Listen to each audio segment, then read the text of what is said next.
Hi, everyone, and welcome to our webcast on Happy Thursday about working with the new Exchange Cmdlets in Exchange Online. I'm Paul Robichaud, the CTO at Quadratech, and with me is Vasil Michev, who is my Microsoft technical strategist and all-around smart guy who knows a lot about PowerShell. Hi, Vasil. Hi, Paul. Thank you for the introduction. We'll just give a minute or two more for people to join, and then we'll get started. Thanks. Okay, so grab a cup of coffee and we'll get started in about 2 minutes.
Okay, let's get this party started. Vasil, you ready to go? Sure, Paul. All right. So we're here to talk about PowerShell. Now, everybody on this call is used to using PowerShell because it's a primary interface that we've had to work with Exchange for, well, since really late 2005, early 2006, when Microsoft first shipped PowerShell as part of Exchange 2007. But remote PowerShell in the cloud is a different beast, and there are a lot of things that you have to know and watch out for when you're using it. So today we're going to talk about some of the troubles that people run into with remote PowerShell in the cloud. We'll talk about where Microsoft is sort of sailing the ship and what they intend to happen, or what they publicly communicated about what they intend to happen with remote PowerShell. And Vasil is going to spend some time digging into the V2 Exchange Online PowerShell module, give a demo, talk about some internals, and then we'll share some additional data about how we're using it real world for the 5 or 6 million mailboxes that we manage through our management products.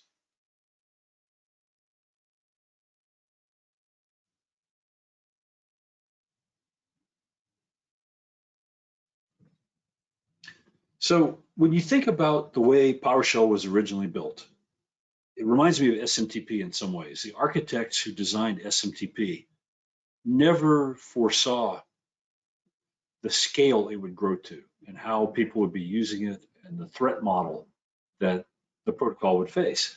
That's why, for example, SMTP didn't support encryption by default. It didn't even support authentication in its initial versions. So Microsoft sort of had the same thing happen with PowerShell. Originally, they implemented PowerShell for local sessions. They added remote PowerShell support to give us the ability to manage one server from another.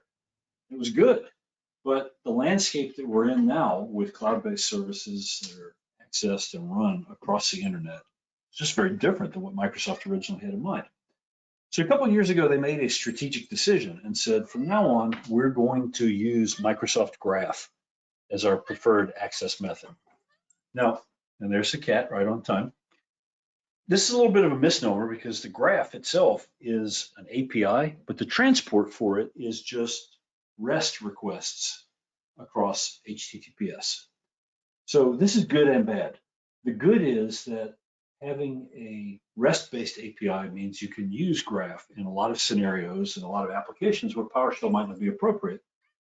But it also means that the ability to just open up a PowerShell window and start typing stuff to sort of iteratively find your solution goes away in a lot of ways. You have to know more and be more of a traditional developer, skilled person to be able to really use Graph. But this is where Microsoft is investing their effort. There are a number of new features in Microsoft 365 where there isn't a PowerShell commandlet to get the data from that feature or to control the operation of that feature. But there's a problem with that too, which is although Microsoft has said graph is the future, there's still a lot of data items and services that are only accessible through PowerShell. We went through this very recently at Quadratech with some customers who came to us and said, look, we're not going to be able to use the whitelisting mechanism that allows you to use PowerShell in the service without MFA. We just don't want to do that. So we want you to switch over all your data collection away from PowerShell and to Graph. The fact of the matter is there are a bunch of fundamental statistics and data items that you need to be able to work with as an Exchange administrator that are not available through Graph. So we're sort of in this weird limbo where Microsoft has said that Graph is a future and everybody should use it, but we can't quite get away from PowerShell just yet. Okay, next slide, please, Vasil.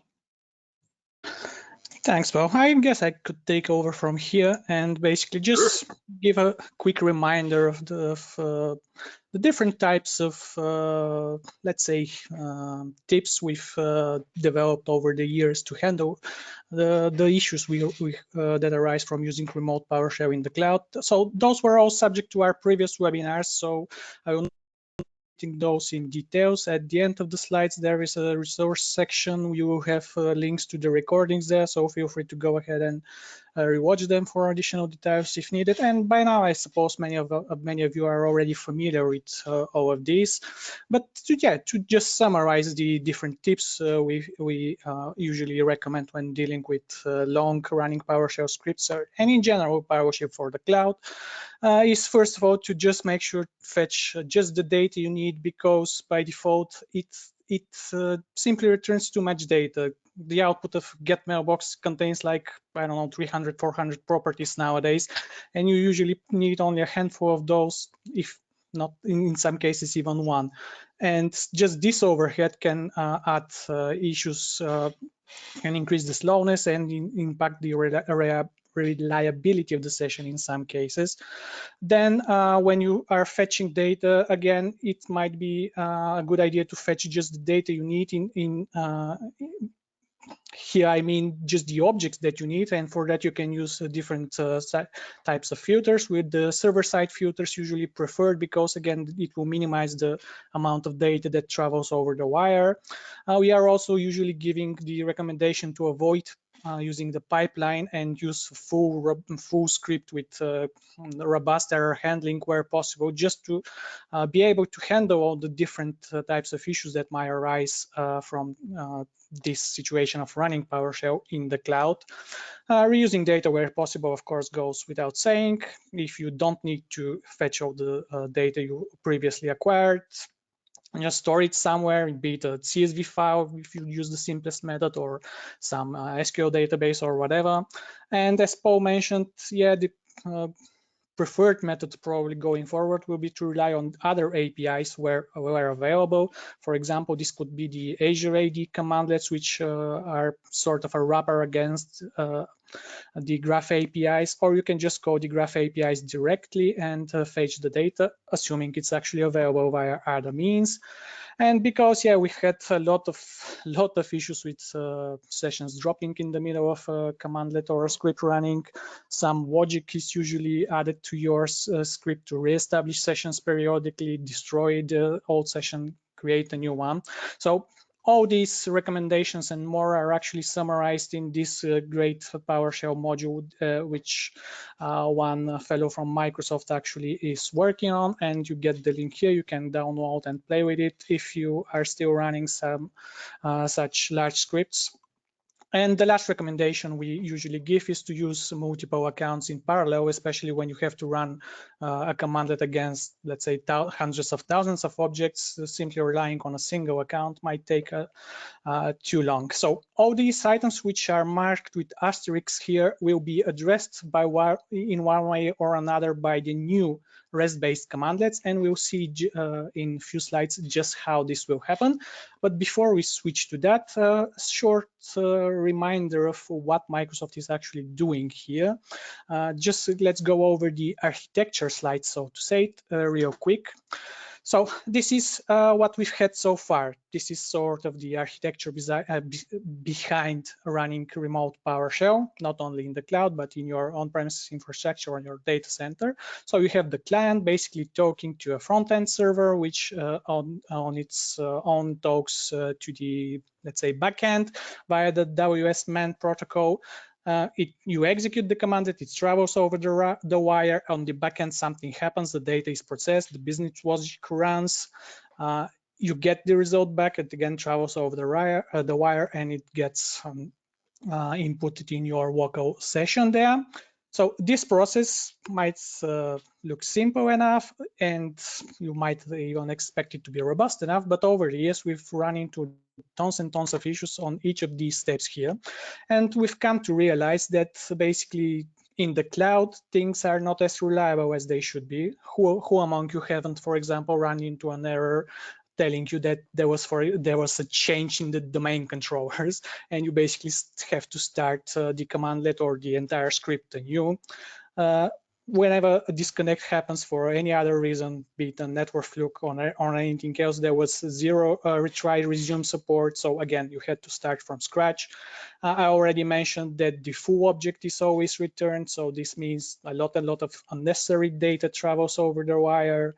You can also run into throttling issues because after all, you are using a shared service, and Microsoft must make sure that a given individual or a given organization doesn't hog the resources that are shared among all the other customers.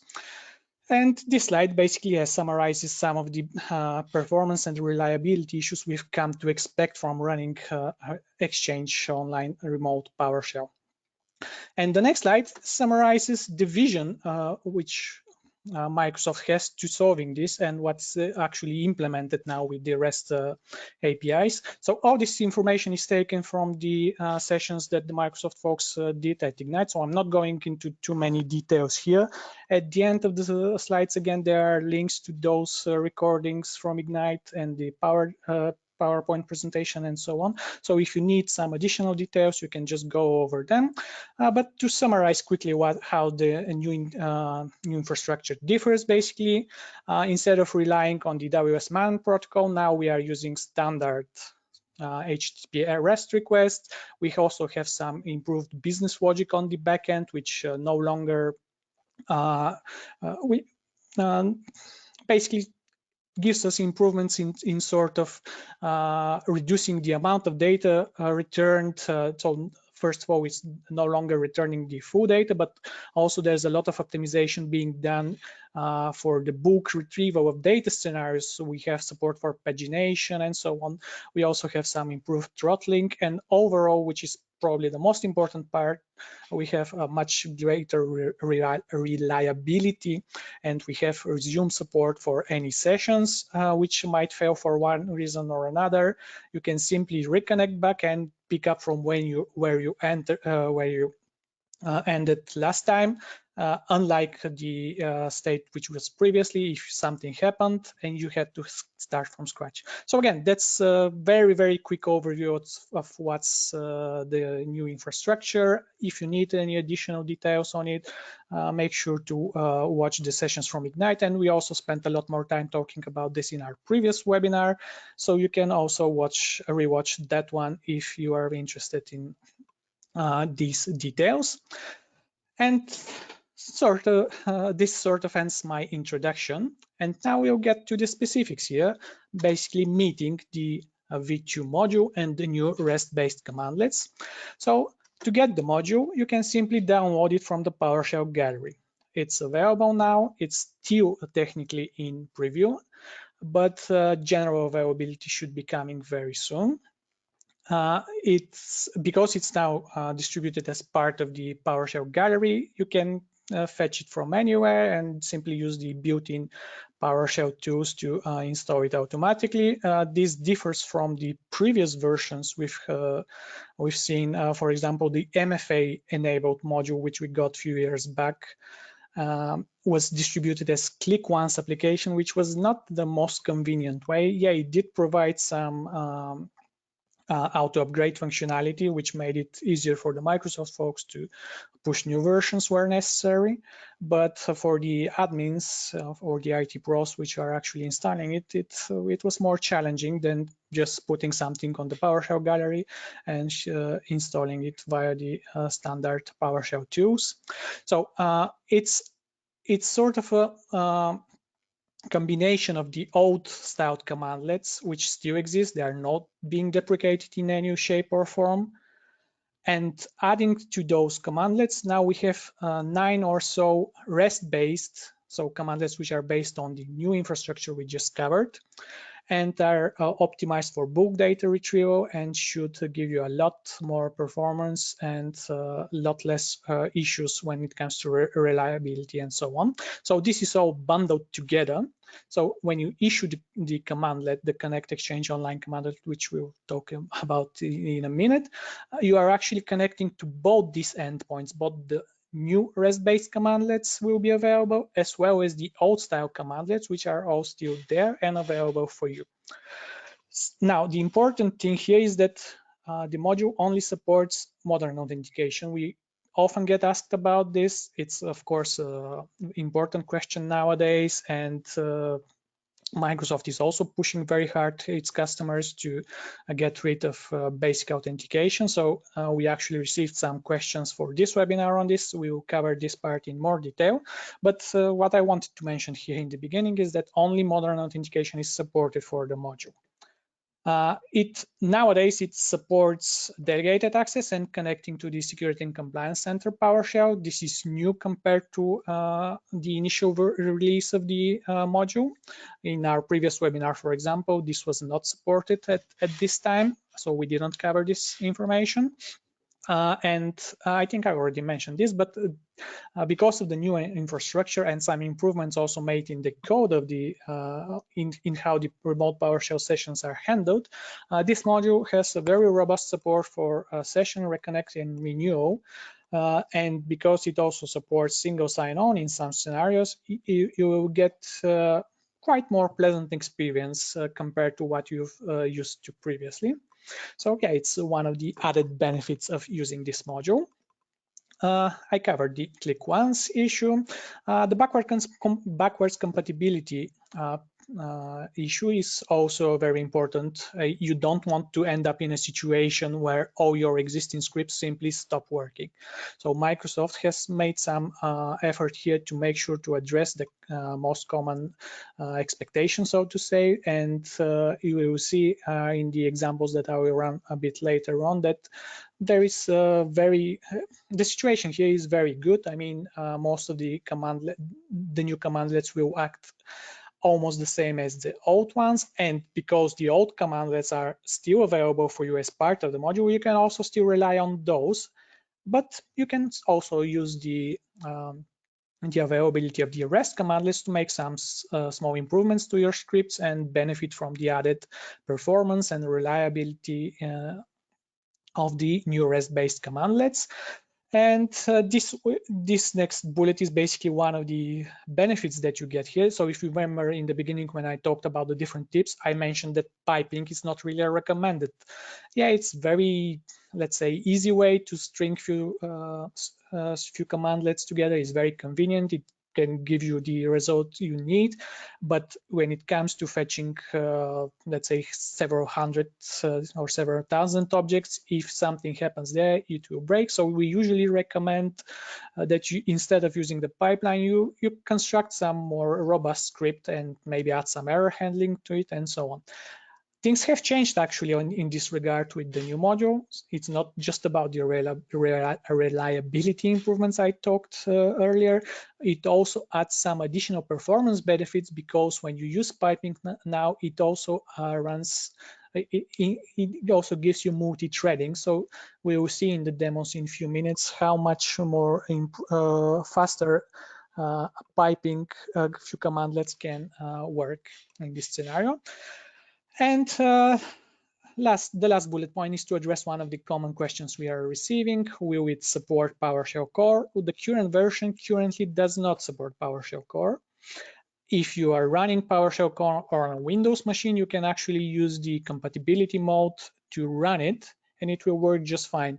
But if you're running on a different machine or you don't want to use compatibility mode, it will fail because it relies on some DLLs which are simply not supported on PowerShell core. But Microsoft is working on this front, and they have promised us support for PowerShell core, and it should come in the next few weeks or months, I suppose. So that's the short of the introduction of the new module. So how do you get that? As I mentioned, you can just download it from the PowerShell gallery. And once you download and install the module, all you need to do to connect and take advantage of the new commandlets and the old one, which are still available, is issue this single connect exchange online commandlet. Because, as I mentioned now, it supports also the Security and Compliance Center. I've added this connect IPPS session commandlet just for fullness, but usually we will be only concerned with the first commandlet, the connect exchange online.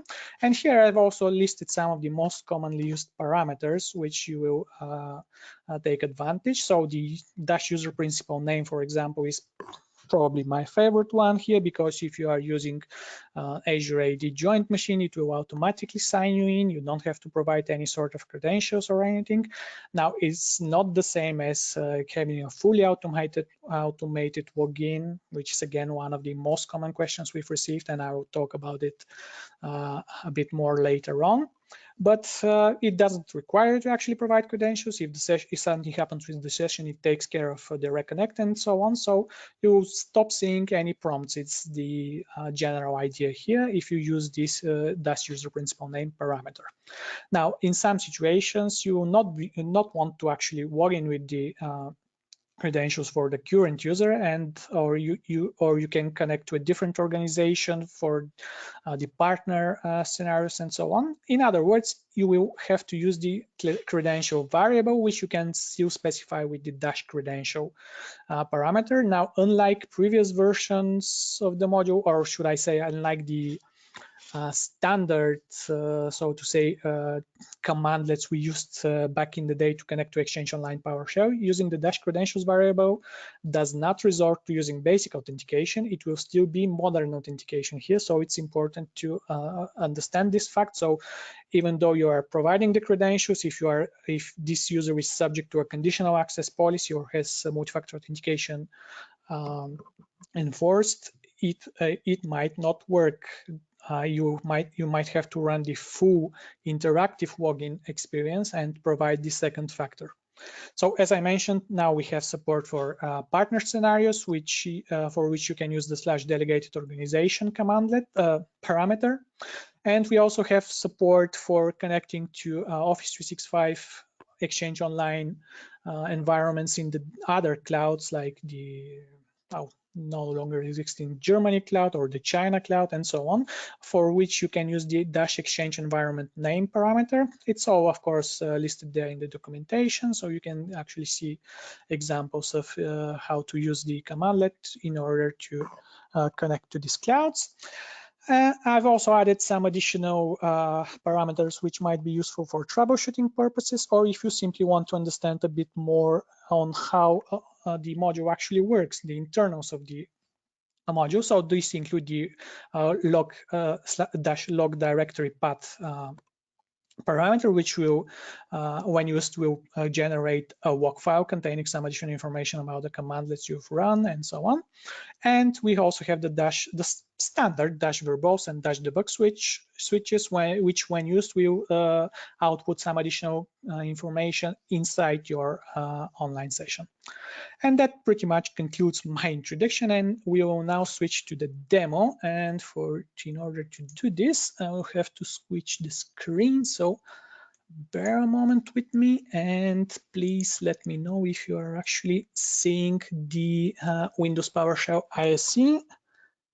Hopefully everybody is actually able to see it. Let me Yep, we can see it still. Thank you, Paul. So let me zoom in a bit, make things hopefully a bit more readable. So I'm a bit of an old school guy, probably. This is why I'm using the PowerShell ISE, but it's still more convenient to me, and I'm always running into some issues with the newer, more modern replacements. I don't know. I'll have to get used to them at some point. But anyway, for this demo, I will still be using the PowerShell ISE. So as I mentioned, you download and install the module. As long as it's installed, you have the Connect Exchange online commandlet available, and in order to connect to the service, you simply issue the first commandlet, and that's it. I only provided my user principal name. I didn't provide any password here, and because I've configured this device to be trusted, I wasn't actually well, because it's actually Azure AD joined, I'm already the login that I'm currently used is considered as second factor authentication, so I didn't got asked to perform the second factor authentication. Just again, wanted to illustrate that it's a bit more convenient if you use this parameter, if possible, of course. So when you issue the commandlet, it connects, it establishes an old school type remote PowerShell session, which we can see with get PS session.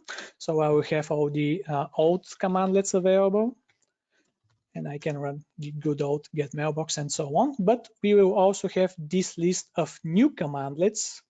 Oops, sorry. Which are all the REST-based commandlets. And as we already discussed, they give you a lot of performance improvements when you use them, especially when you use them for the scenarios of bulk retrieving data. So let's see just a few examples here. First of all, I will run the get mailbox commandlet against my environment, the good old get mailbox commandlet. I have like 28 mailboxes or so. As you can see, it takes a second to get information about them.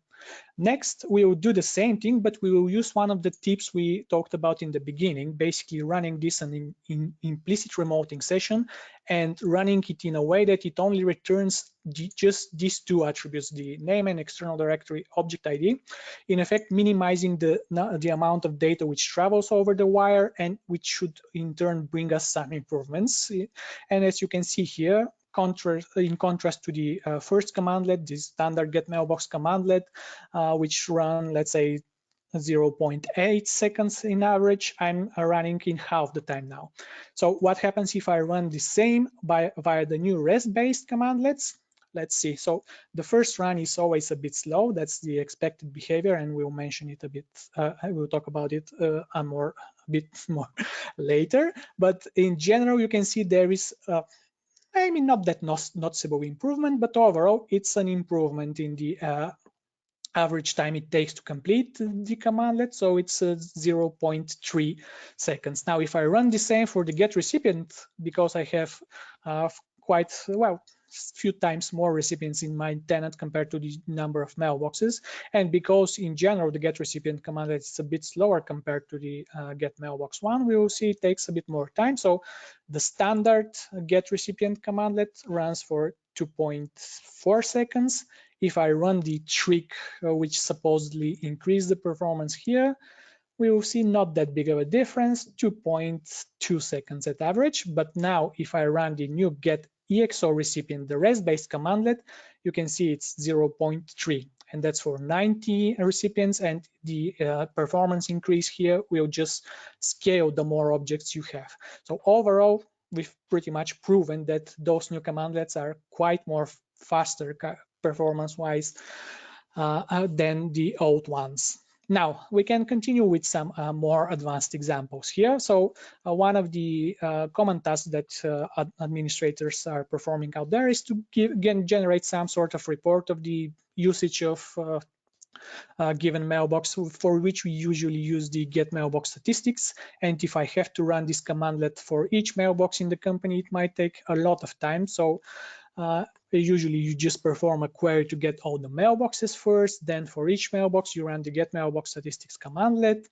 Yeah, the pipeline is a convenient way to do this. It will, unfortunately, if you are running this against, let's say, 1,000 objects, it might actually disconnect at some point and you are losing the data. So this is where the other tip we got about constructing some more robust scripts and adding some error handling, it will become useful. But overall, it should complete in this scenario because I don't have that many mailboxes. So let's see, come on, one more time. Hopefully it will take just a few more seconds. Okay, so let's take the average about 18 seconds or so to complete this operation against the 28 or so, well, actually 27 because I'm excluding one here. But anyway, let's simply rerun this scenario by by taking advantage of the new commandlet. So instead of get mailbox here, I'll be running the get exo mailbox commandlet, and instead of the get mailbox statistics commandlet, I'll be running the get exo mailbox statistics commandlet. So you can see the amount of time it took, excluding the first run, which, as I mentioned, is always the slowest one. It took less than, well, on average, it took half a second. Compare this to the 14 seconds it took, or even 18. If we average this in the first scenario, you can see that it's indeed a lot more performant compared to the old ones. And another example which we are usually concerned with when it comes to performance is the get mobile device statistics commandlet, which again is usually quite slow. So I'm running just a single instance of it here in the interest of time, but it will probably take a good 30 seconds on sort to complete it. And then we'll compare this to the same via the new res-based commandlets. Unfortunately, they are not a recipe for every scenario, and you will see that the speed improvements here, if we actually see any, are not as remarkable as with the previous scenarios. So yeah, it took 30 seconds for the old commandlets to get the information, and let's see what happens when I run the same via the new commandlets. As you can see, I can just pipe the new commandlets in the same fashion as you would do with the old ones, and the overall syntax is pretty much the same. I'm simply adding this additional EXO prefix to the commandlet, and everything else pretty much is the same. We'll talk about the property sets in a moment here and their significance. Oh, anyway, so it took 15 seconds, so we did actually see improvement increase this time. Your results will vary here, but overall, the point you should take from all these examples is that the new commandlets are quite more performant compared to the old ones. Now we switch gears a bit. I will not switch to the slides, but hopefully I will cover all the bullet points here, and if not, we'll get back to them. I want to talk about one of the biggest difference which you might initially run into when running the new commandlets. Basically, this is that the output of the new commandlets doesn't return the full set of properties for an object. So for example, if I do a get exo mailbox or my own mailbox here, I will get only this 12 or whatever properties in total. There's nothing else. I can add the FL *-4s, and I will see no additional parameters here. This is everything which is returned from the commandlet. In contrast, if I do the get mailbox, the old style commandlet Vasil, and if I request the properties, oops, shouldn't have tapped this. So if I request the full list of, well, I'm not actually requesting the full list of properties, it's always returned. I'm simply displaying it. And we will see, oops, like this maybe. What am I doing? Yeah, I'm stupid, sorry. GM. This is the thing I should be doing. Maybe I should have actually written the example and used it. Okay, this is what I wanted to show here. So 230 parameters are returned for each individual object, mailbox object you run. So this is a difference compared to the old commandlets, and when you run the new commandlets, you will only get a handful of those parameters. they might be enough for the purposes of your script. For many of these scripts that we run, we usually use the get mailbox or get recipient commandlets just to get the ID of the user, be it the user principal name or the primary SMTP address or some additional identifier, which we will then use with other commandlets. But in case you are actually interested in gathering additional properties by using the get EXO mailbox commandlets, you will have to use the new property sets. So how they work is the following. You basically specify the dash property sets parameter and specify one of the available property sets. So the documentation lists these sets which are available. I've added a link there in the slides. Or you can actually cause an error in the commandlet and see them. But anyway, if in this case I'm running the get EXO mailbox commandlet with the property sets which include the host related and the policy related properties, so I will be able to see things like the retention policy which is applied to this mailbox, or the address book policy if one is configured, and so on.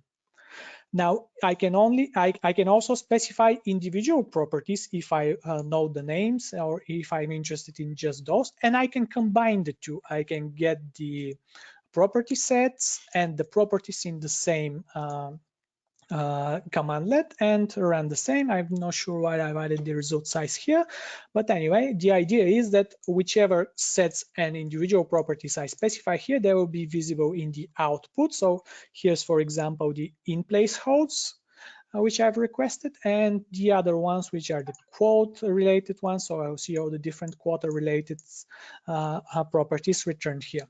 So it's important to remember that when you are running the new commandlets, you will not be actually getting all these parameters back unless you specifically request them back. So if I take an example which it's a habit of mine basically to run shorthand notation for even the parameter name. So for example, if I'm looking for getting the forwarding information for a given mailbox, I would just be using this star forward star to return all the matching parameters, which in this case include delivered to mailbox and forwarding address and forwarding SMTP address. It's a sort of a shorthand notation. Now, if I try the same with the get EXO mailbox commandlet, it will not return anything because simply it hasn't received from the server those parameters and it cannot find a match for them. But if I include the necessary parameter set which contains all those properties back, it will work just fine. So it's a sort of a reminder for you folks to make sure that you are actually getting the data back before you try to reuse it in your scripts. And that pretty much covers the parameter sets. The next thing I want to talk about is filters. And yeah, again, we will have to switch our minds a bit here, contrary to what we said in the beginning for the old style commandlets, where we always recommend running server-side filtering because it helps you minimize the data returned and so on. When it comes to the new REST-based commandlets, it might actually not be the best thing to do performance-wise because the commandlets on their own are actually optimized for bulk data retrieval. And in some cases, using filter will slow them down and it will result in your script running for a longer time compared to if you simply get all the objects and then do the client-side filtering.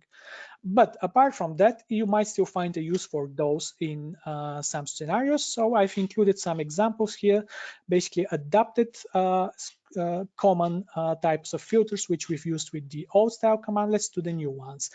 Now, compared to the last webinar when the module was fresh, we've seen some great improvements here, basically increasing the support for different types of filters, providing support for more properties, for more operators, and for more, let's say, identifiers against which we can resolve the individual objects, basically resulting in much more robustness. So just few examples here. I can filter all the mailboxes that have litigation hold enabled or litigation hold not enabled, and -not is actually a newly supported filter.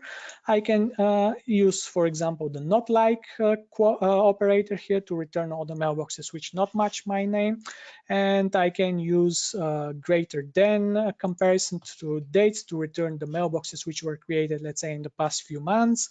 Or I can just do a filter against null values and return all the mailboxes which don't have, which have forwarding configured here. And just one more example here of something which is new and wasn't working previously is basically being able to resolve objects against their distinguished name. So I've provided the distinguished name to one of the users in my company, and because this works now, I can actually take advantage of some additional filter scenarios, like filtering all the direct reports for a given user. So this works just fine now. This is the old commandlet, but I can use the same exact syntax with the new the get EXO recipient commandlet and get the exact same result as expected. And some other things I want to mention here, just as sort of an improvements of we've received over the course of the last few months with the new versions of the module received. So previously, only objects which had the external directory object ID were returned. And this is because it sort of relies on the graph APIs there, and they don't have any knowledge about objects which don't have this property configured.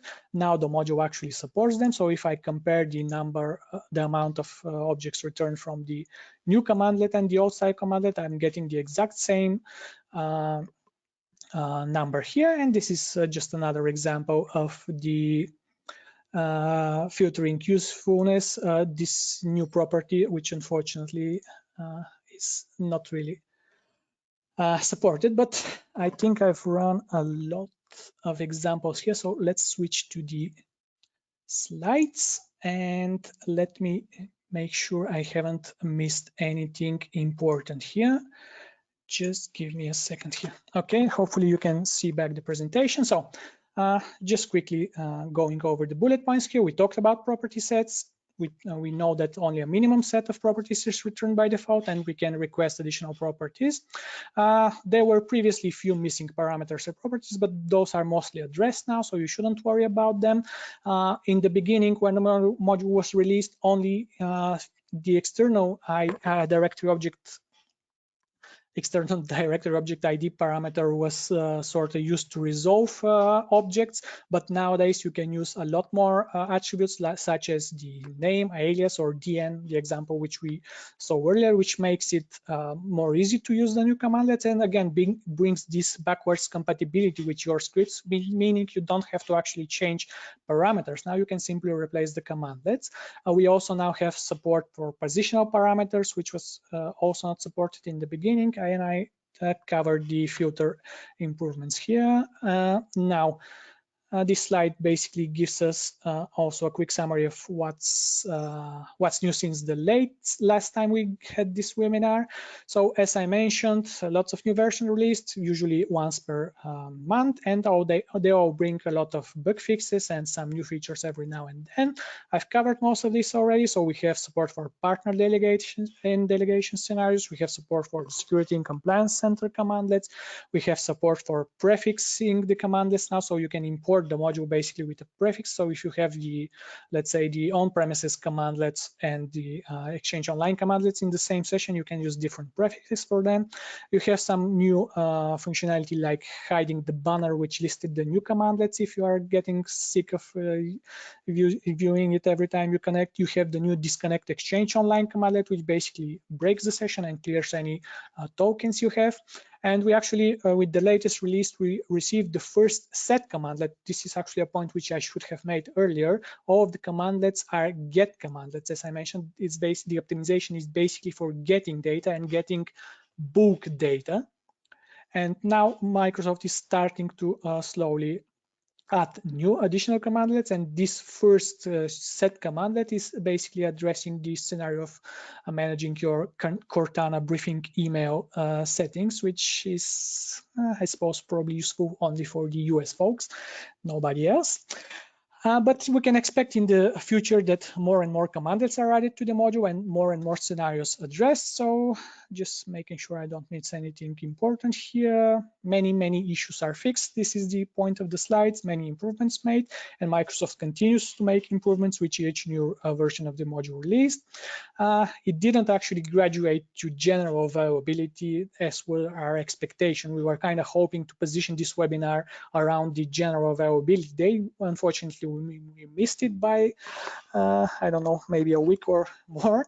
But the module should eventually come to GA status, meaning it will be officially supported and you can start using it in your production scenarios. And yeah, the warm-up issue I already mentioned several times. You might see a slight delay when you are running the first commandlet for the first time, but any subsequent runs will be that much faster because of this initial warm-ups. Now I want to also cover some of the internals, which we'll hopefully we will use as a segue to answer some of the most common questions basically around the automation scenarios.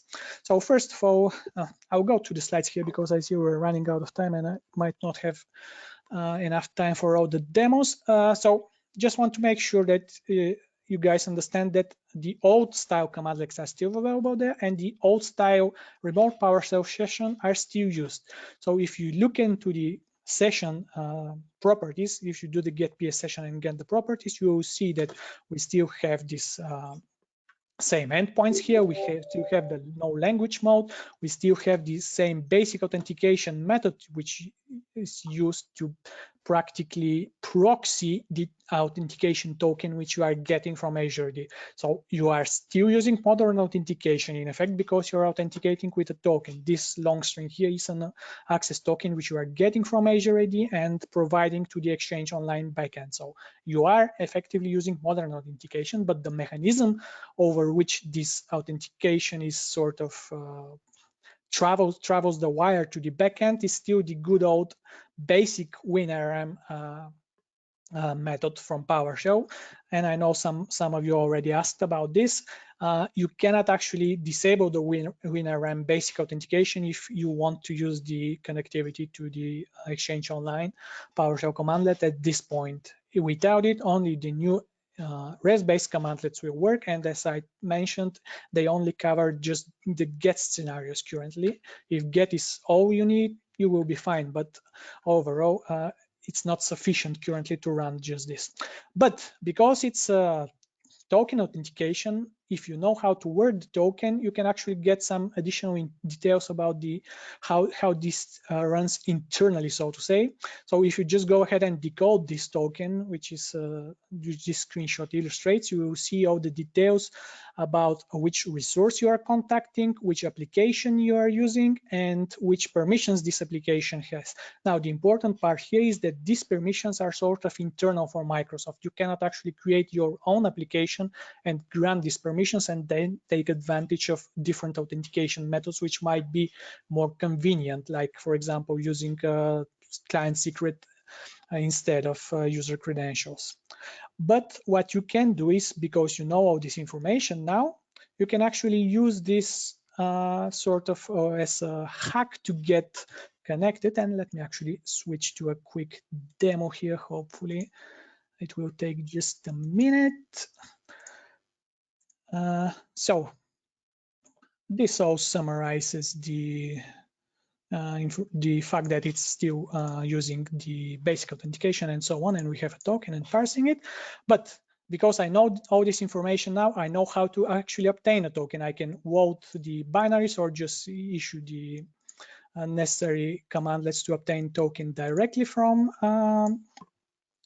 Azure AD. And if everything works okay here, I should now have an access token, and I can simply use this method to establish a session to Exchange Online remote PowerShell session, which gives me the old commandlets.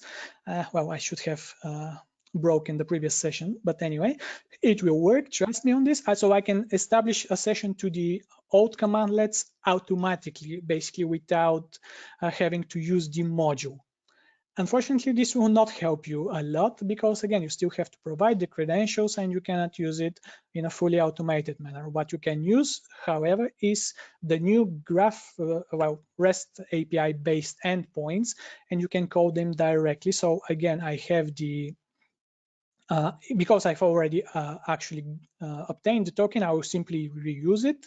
It contains all the necessary information for me to connect to the REST endpoints, but you can see here how this endpoint actually looks like. So basically what I'm doing is I'm firing a web request to this particular endpoint, so outlook.office.com/admin API, and I'm requesting a given mailbox. This long string here is my tenant ID, and I'm not requesting a given mailbox, I'm requesting all the mailboxes here. And it will basically give me all the mailboxes, and as I would see them if I run the get-exo mailbox commandlet against my tenant. So this is pretty much how you can take advantage of the new REST-based commandlets outside of the Exchange Online module. So this part you can automate, but you can only automate it when you are getting token for this particular application, which is Microsoft managed. So you cannot create your own application and grant those scopes. They are simply not available. And I guess now I should switch to actually answering this common question, how we can handle those automation scenarios. Let me first switch to the slides here and make sure I'm not missing anything else I wanted to cover. Okay, do we have time? Okay, give me a sec, I'll get back to this in a second. Hopefully we have time. I just want to spend some time answering the questions that we've received from you folks over the course of the past few days. So basic authentication, I think I talked a lot about it. So for now, it still relies on WinRM basic authentication. You cannot disable this endpoint in PowerShell if you want to connect to Exchange Online remote PowerShell and the old commandlets. But in the future, Microsoft will supposedly provide a solution for this scenario as well. Rest assured, though, that even though it uses this endpoint, you are actually connecting via modern authentication, so nobody can sniff your password. It doesn't travel the wire there in this way. So there was also a question if old commandlets are going away. No, Microsoft is not planning anything in this regard. The module is basically combining the old commandlets with the new REST-based commandlets. So if it's simply expanding on this, I suppose with time they will be adding more and more REST-based commandlets, so we will be using the old commandlets less and less. But I don't expect all the different scenarios to be addressed here because the sheer number of commandlets we have currently available, it's like 700-800 in total. So you cannot expect them to just give us a replacement for all of them in such short amount of time. And it probably doesn't make sense to actually address all these different scenarios. There was also a question, is there's anything that benefits on-premises? Unfortunately, no, this module doesn't provide anything from on-premises. It's all for the Exchange Online commandlets, and only Office 365 customers will be able to take advantage of these improvements. The partner delegate scenario we already covered. You already have a new parameter which you can use to connect to such environments. Somebody asked about using Azure Key Vault secret, if it will be possible. Yes, sure.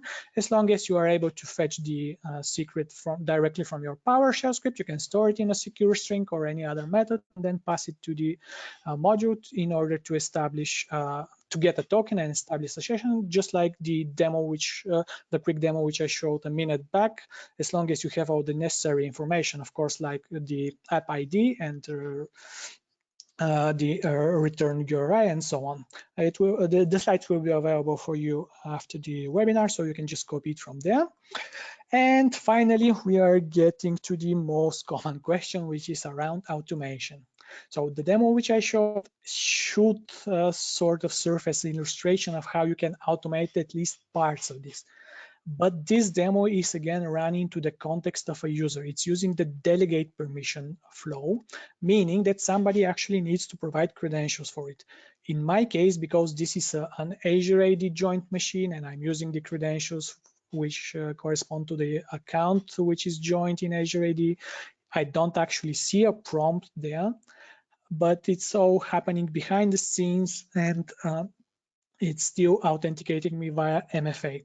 Now, if you want to do this fully in the application context, it will be possible at some time, but currently only this particular application, which Microsoft made available for every tenant that uses Exchange Online, can use those specific permissions which are necessary for you to obtain the token and then provide this token with the necessary permissions to the backend in order to connect.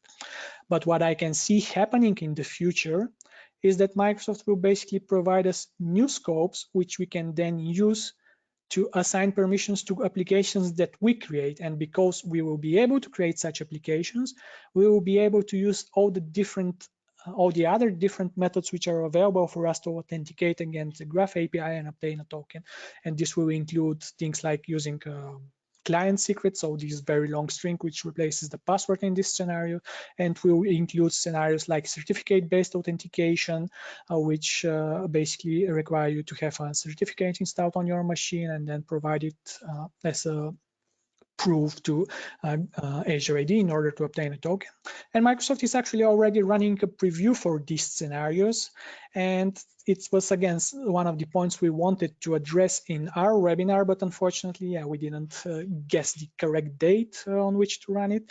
So hopefully, hopefully this functionality will be released in the coming weeks, or let's say month or two. And once this happens, we will be running yet another webinar to cover just this scenario, because again, it's a very common question, and I'm actually sorry that I cannot provide you with additional details here without breaking any NDA. But rest assured, Microsoft is working on this scenario, and it will be available in the future, and will provide you means to actually enable these fully automated scenarios. It will still be via the WinRM basic endpoint probably. So it will require a different type of solution to address this scenario, and we will see what Microsoft comes up on that front. And let's see, we have 4 minutes or so. I think it gives us just enough time to cover the real life example scenario, which for some reason is not shown. Oh, this is what I wanted it to show. So just to quickly give you an idea of what we as a company have been doing with the new command. So we have various products for Office 365 customers. One of those products is a reporting solution, which basically does bulk data collection for our customers. So we run, I don't know, a few million mailboxes there. And so for all the mailboxes, we collect a lot of data. And as you can imagine, it takes a lot of time for us to actually perform this. So our developers started actually working with the new set of cmdlets once the preview was announced back in February, if I remember correctly. And they've already actually started implementing them in the product, even though they are still in preview. They've been behaving well enough for us to be actually able to rely on those. So far we've implemented those two cmdlets in our product. So just the get EXO recipient and the get EXO mailbox recipient permissions. And the screenshot here, the small figure, illustrates the types of improvements which we are seeing. So because it's customer data, of course, we cannot discuss any details, which organization this is, how many mailboxes they have, and so on. But you can see the comparison here before the implementation. So if we take the end of last year, we are running a collection job for, let's say, an hour here. And once we implemented the new cmdlets, we are down to 15 minutes, which is basically a quadruple increase in performance. And same for the other example that we have here. So performance-wise, we are very happy. We are even more happy with the reliability improvements, because again, those collection jobs run previously against a large set of numbers, and especially when you had the thousands and even hundreds of thousands of recipient objects in those tenants, it was not uncommon for the collection jobs to just fail and then we had to start from scratch. Nowadays, this is a lot more robust and a lot better for us. Basically, in a nutshell, we are very happy with the performance here. And with that, I think we have just a minute or two. Paul, do we have any questions that we can address in this short amount of time, or? I think in the amount of time we have, no. Okay, then. That was really comprehensive. It's a lot of good stuff there. Remember that the recording will be available. We'll be sending out a link that has the recording so that you can go through, look at the slides, get all these links, and rewatch pieces of it if you need to make sure that you got everything Vasil said, because a lot of information presented very quickly and very well. Yep, so you will have also the slide deck available, including all those links here, which include link to the original session back at Ignite, which was when this was first announced. It also includes links to the session that Tony Redman had with the Exchange guys, discussing some additional details there. Also link to the official documentation and blog post, and some other resources which we've run previously, like our previous webinars and so on, which you might find useful here. You will also have these small script examples, basically the commandlets which are run there, so you can sort of practice with those. And unfortunately, we don't again have time to address any additional questions, but we will make sure to collect them from the Q&A section here, and you can still keep sending to us additional questions. We will follow up with a blog post later in the week or next week, and we will include answers to any additional questions. And as I mentioned, because we are still waiting on some milestones on the PowerShell module to be hit in the coming weeks or months, we will most likely have yet another webinar in, let's say, June or July, where we will discuss now the very interesting automation stuff. But for now, I think that's pretty much it. Thank you very much for attending. Again, if you have any additional questions, feel free to send them our way, and we will try to follow up on those. Thanks. Yep, great stuff, Vasil. Thanks to you for the presentation, and thanks everybody for attending. Enjoy the rest of your week.